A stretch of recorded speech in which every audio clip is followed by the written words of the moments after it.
Hi guys, magluluto po tayo ngayon. So, for this video, ipapakita ko sa inyo ibang way paano magsaing ng kanin at gawin itong masustansya.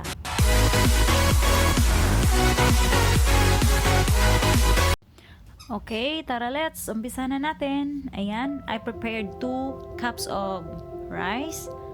Ayan, hugasan muna natin ng maigi yung bigas. And then, after that, ibabad natin ng 30 minutes.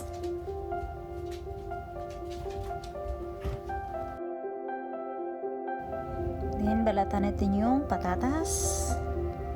Laki ng patatas ko, no? Ayan.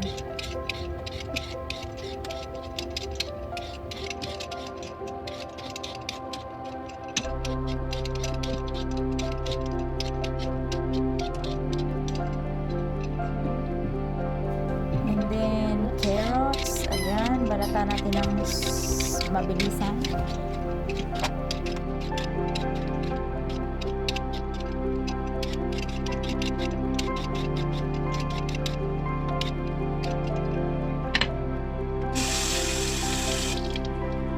Ayan, so hiwain naman natin yung patatas ng pa-cubes na maliliit.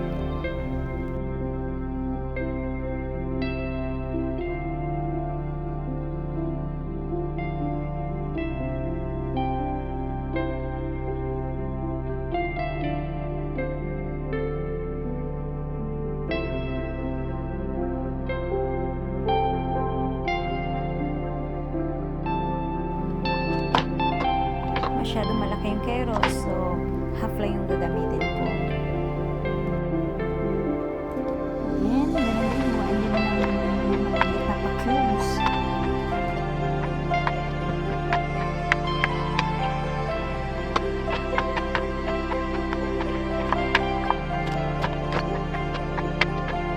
And then sausage.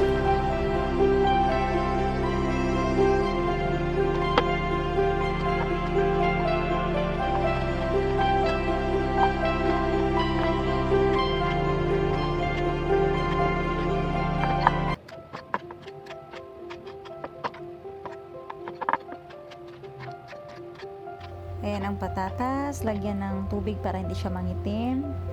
And then the carrots. And sausage. And isang kutsarang pepper. Isang kutsarang asin. 2 kutsarang toyo. Isang kutsarang oyster sauce. Add pa pala ng mushrooms.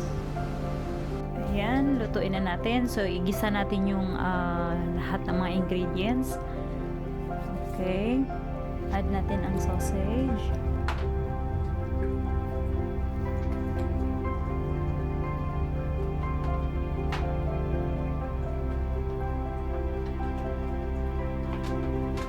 Patatas.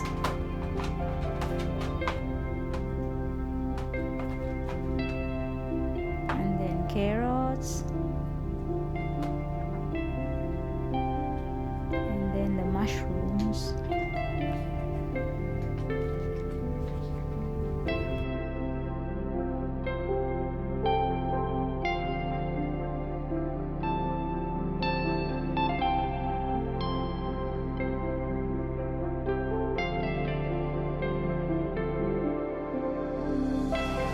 Then add the soy sauce, oyster sauce,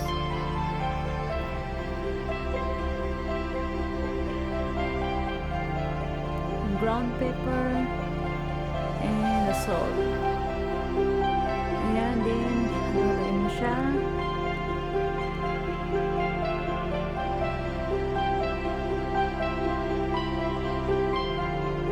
Then add 2 cups of water. And then, hayaan nyo muna siyang kumulo para maluto siya ng konti yung gulay. Ayan, takpan natin.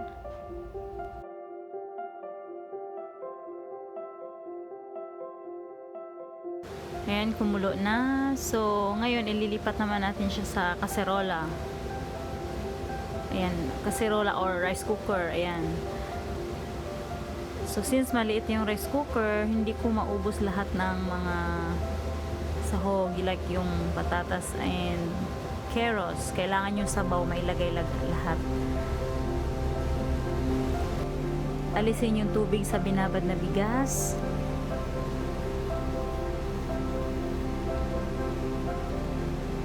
Then add yung rice.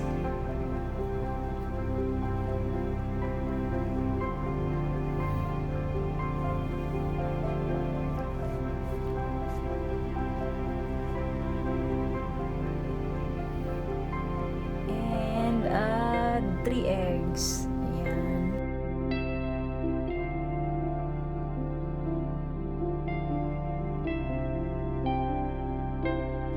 Dapat sa malaking rice cooker para kasya lahat. So ito, ang available ko lang is napakaliit na rice cooker. So ayan, di nagkasya lahat. Okay, then isaing na natin. Ayan. So ayan na siyang maluto. Ayan, luto ng ating masustansyang kanin. Ayan, ready to eat na. Ayan, sa mga may mga babies, ayan, alam ko magugustuhan to ng mga bata kasi as in malasa talaga siya.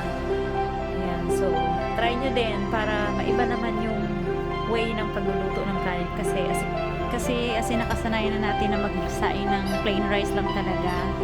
Ayan, so maiba naman. Okay guys, thank you so much for watching. If you like this video, please don't forget to subscribe my channel, like and share. Comment down below if you have any suggestions, and please click the notification bell na din para updated ka na din sa aking videos next time. Thank you guys and God bless. Bye bye.